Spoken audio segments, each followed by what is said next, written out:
Rio. Yes, ओळखलं मला रियोने माझ्या. रियो ये. एका महिन्यानंतर मी आलो इकडे, मित्राकडे याला ठेवलेलं. बरोबर ओळखलं याने मला. मजा आली.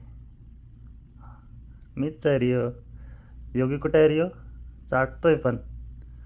याला खूप घाण वाटलं असणार हा एक महिन्यासाठी. शे, काय करणार. पण याचं सौदीतले सगळे डॉक्युमेंट रेडी झाले. याचा पासपोर्ट, ठीक आहे, परत एक्सपोर्ट परमिट याचं सगळं झालं. हेल्थ सर्टिफिकेट काढलं आम्ही, ते पण 3-4 दिवसामध्येच झालं. इंडियाला जाण्याच्या 1 महिना आधी आम्ही केलेली ही प्रोसिजर. तेव्हा याचं 3-4 दिवसात सगळं आलं. पण आता इंडियामध्ये इम्पोर्ट परमिट लागतं ना याला घेऊन जाण्यासाठी, तर ते इंडियातलं परमिटच अजून आलं नाही. जवळजवळ 1.5 महिना झाला.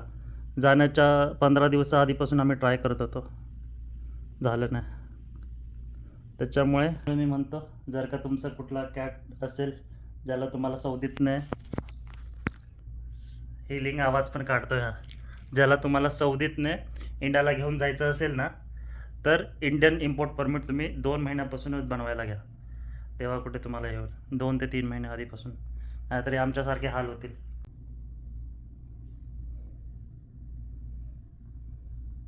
हा एवढं माझ्या क्लोज नव्हता येत माहिती आहे आधी. योगी सगळे याचं करायचे ना, तर योगीसोबतच राहायचा हा. पण आता योगी नाही तर मग बघा मला कसं करतं. बिचारा खूप बेकार वाटतं, पण काय करणार. दुनियाभरचे रूल्स करून ठेवलेत.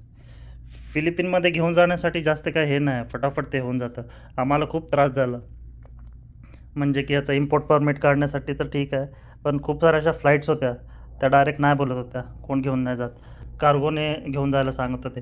आणि कार्गोमध्ये यांना कसं ते लगेजमध्ये ठेवतात ना खाली, जिथे खूप जास्त प्लेनमध्ये आवाज होतो, तर ते, आणि यांची कानं तुम्हाला माहितीच असतील कशी असतात भारी.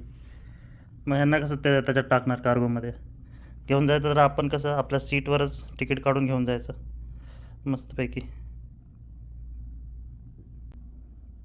तर ही जी रूम आहे ना, इथे माझे कलिग राहतात, ठीक आहे. अशी सेम आम्हाला पण रूम आहे. मला हा पुढे टी व्ही आहे, ए सी आहे, ठीक आहे.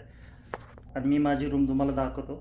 पण आता कसं खूप 1 महिन्यानंतर मी माझ्या रिओशी भेटतो आहे, मग त्याच्यासोबत टाईम स्पेंड करणार आहे थोडं त्याला जरा कम्फर्ट झोन झाला की मी माझ्या रूममध्ये शिफ्ट करतो याला. 1 महिना झाला असं खेळत नव्हता असं बोलत होते हे लोक. म्हणजे स्वतःच खेळत बसायचा, असं कोणाकडेच जात नव्हता. आणि एका माझ्या कलिगच्या तर कानाखाली वाजवले आहे. सगळे नख गालावर उमटवलेले आहेत. कसं काय.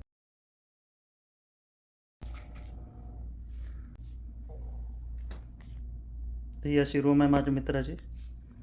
याला एक बेड, याला एक कबड, एक टेबल, याला एक बेड टेबल आणि एक कबड असं. आणि ह्या रूममध्ये स्पेशली टेरेसवर आहे ना वर, असं यांना एक असं छोटासा रूम पण भेटला आहे. मस्त आहे रिओसाठी हे मोठं घर. पण आता याला माझ्या रूममध्ये घेऊन जावं लागणार आहे.